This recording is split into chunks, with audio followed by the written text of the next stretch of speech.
Since 9/11, the U.S. government has provided about $18 billion in civilian and military aid to Pakistan, making it among the top 5 recipients of U.S. aid.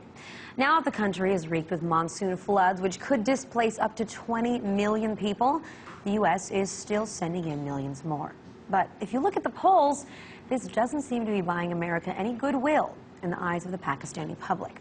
In fact, according to a recent Pew Research poll, half of all Pakistanis believe that the U.S. gives little to no assistance to their country, and nearly 6 in 10 describe the U.S. as an enemy.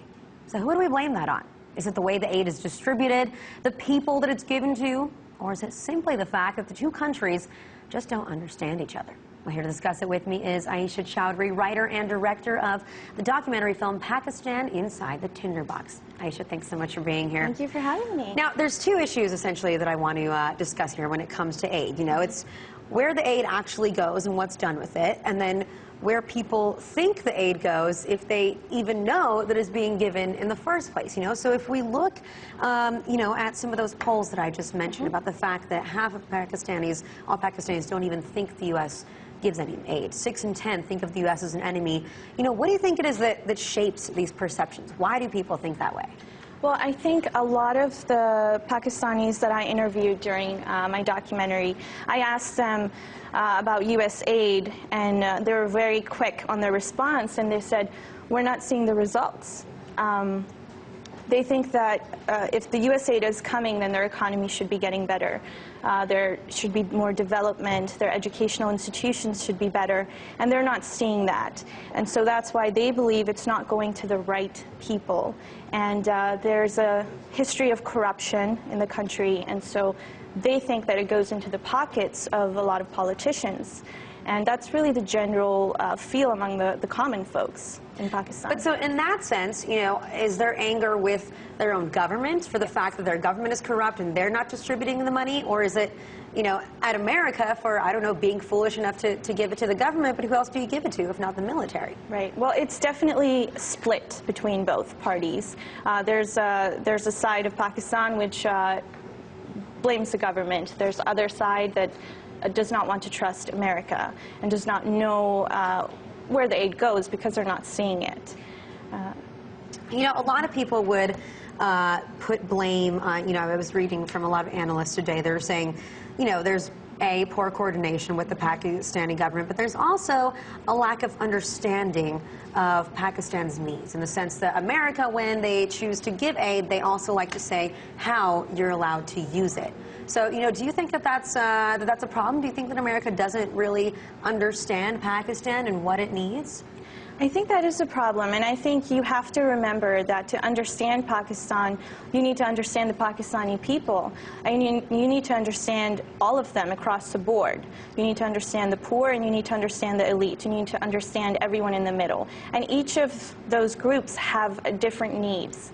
They have different goals. They're in different professions.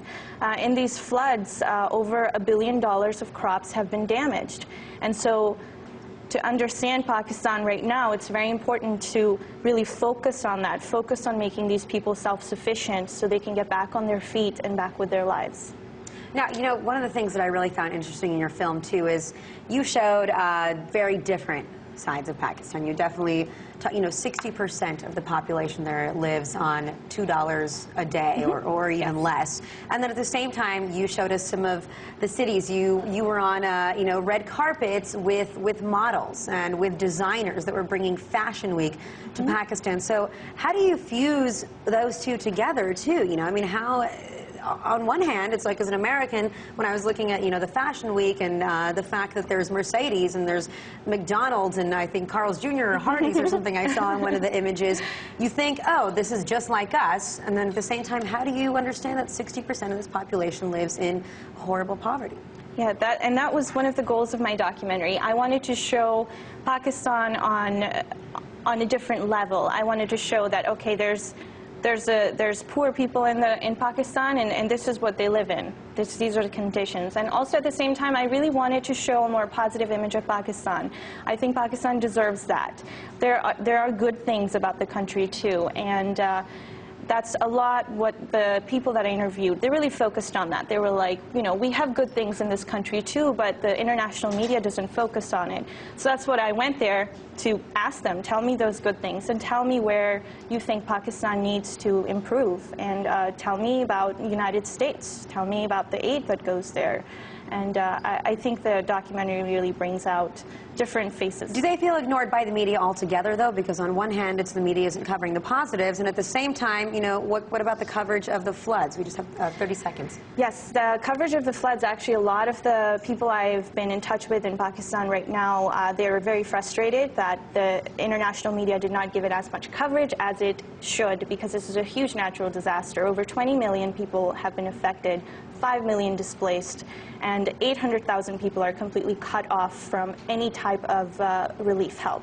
So they are frustrated at that, and they're doing everything in their power to really spread the word and to help the flood victims. They've opened up their arms a lot. Yeah.